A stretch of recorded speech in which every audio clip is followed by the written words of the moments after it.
Selamat pagi untuk kita semua. Terima kasih. Kami akan mempresentasikan hasil kerja kami dan kami sediakan beberapa media.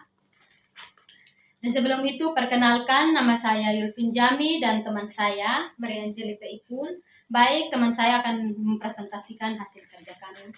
Waktu dan kesempatan saya berikan kepada yang bertugas.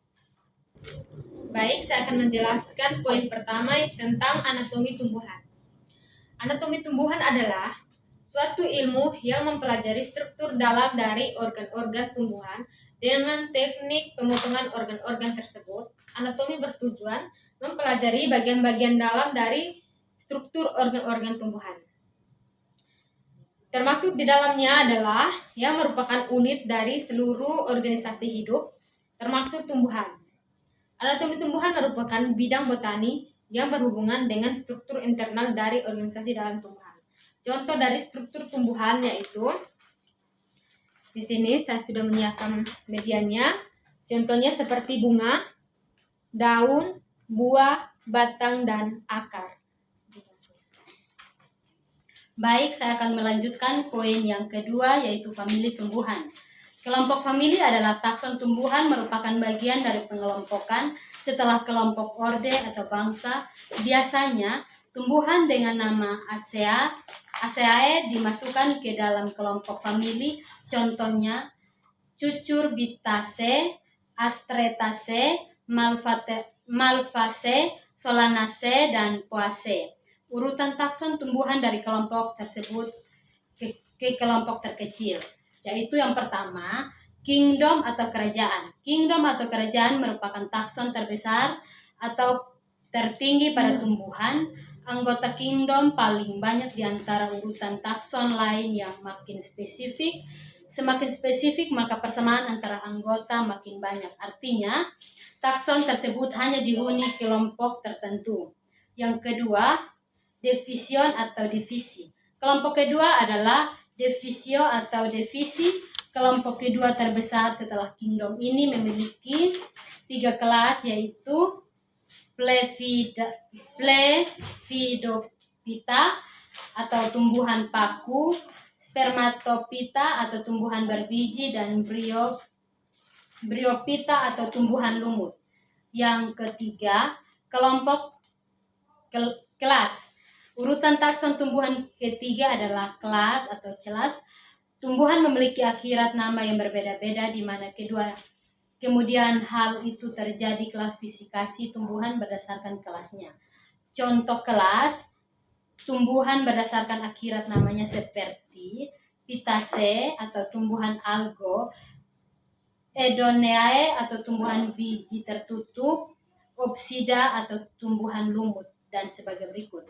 Yang keempat, ordo atau bangsa. Setelah dikelompokkan dalam kelas berdasarkan akhirat nama, tumbuhan kemudian juga dikelompokkan berdasarkan bangsa, yaitu ada pada ciri-ciri tumbuhan tersebut. Contohnya pada tumbuhan kelas Dicotyledonea terbagi ke dalam beberapa ordo, yaitu Cucurbitale, Asterale, Rosales, Malvales, atau Peales.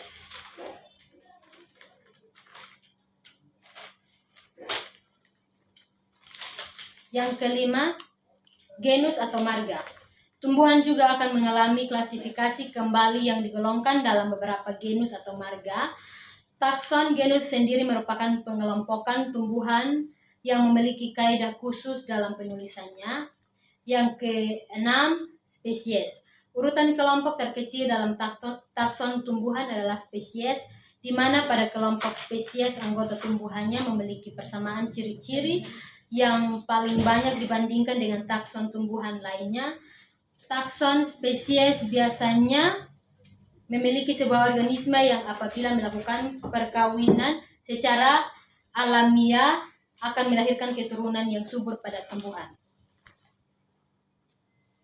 Baik, saya akan menjelaskan tentang contoh famili pada tumbuhan beserta beberapa representatif genus di dalamnya. Contohnya itu seperti Poaceae, itu adalah rumput-rumputan. Contoh dari rumput-rumputan itu seperti ini.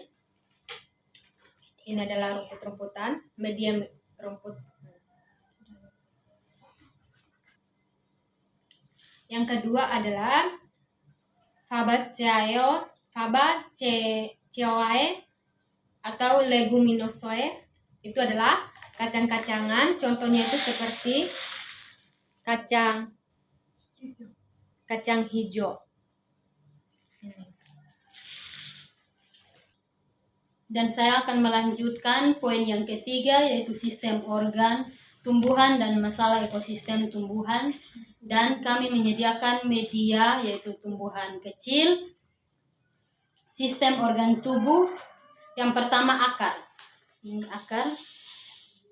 Dan pengertian dari akar adalah fungsi utama menyerap air dan mineral dari tanah untuk mendukung pertumbuhan. Strukturnya adalah terdiri dari akar primer dan akar lateral. Yang kedua adalah batang. Batang adalah fungsi utama menopang struktur tumbuhan, mengangkut air, nutrien, dan produk fotosintesis. Strukturnya adalah dapat terdiri dari kulit, kayu, dan sumbu. Dan yang ketiga adalah daun. Ini. Pengertian dari daun adalah fungsi utama melakukan fotosintesis, pertukaran gas, dan transpirasi. Strukturnya adalah terdiri dari epidermis, stomata, dan jaringan pengangkut. Baik, saya akan melanjutkan masalah dari ekosistem tumbuhan. Dampak dari masalah ekosistem tumbuhan itu kehilangan habitat, berkurangnya keanekaragaman hayati, dan perubahan iklim lokal. Penyebabnya itu penebangan liar, pertanian berlebihan, dan kegiatan industri. Perubahan iklim, dampak peningkatan suhu, perubahan pada pola hujan, dan cuaca ekstrim. Pengaruhnya itu mempengaruhi pertumbuhan, reproduksi, dan distribusi tumbuhan. Polusi, dampak kerusakan tumbuhan, penurunan kualitas tanah dan air. Sumber polusi, pestisida, limbah industri, dan emisi gas rumah kaca. Hilangnya keanekaragaman hayati, dampaknya itu menurunnya ketahanan ekosistem terhadap perubahan lingkungan. Penyebab dari itu adalah kerusakan habitat, perburuan berlebihan, dan perubahan iklim. Sekian